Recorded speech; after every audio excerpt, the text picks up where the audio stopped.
ছত্রাক সাধারণত মানুষের অনেক ক্ষতি করে থাকে, আবার সেই ছত্রাকই মানুষ এবং পরিবেশের জন্য অত্যন্ত উপকারী।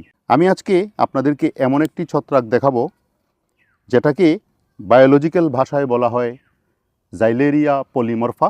এর আরেকটা নাম আছে ডেড ম্যানস ফিঙ্গার। যদি বাংলায় বলেন তাহলে মৃত মানুষের আঙ্গুল।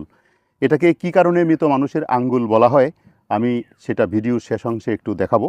এই যে ছত্রাকটি, এটি হলো স্যাপ্রোফাইটিক ছত্রাক। মরা কাঠের উপর এটি জন্মে, মরা কাঠ থেকে পুষ্টি গ্রহণ করে।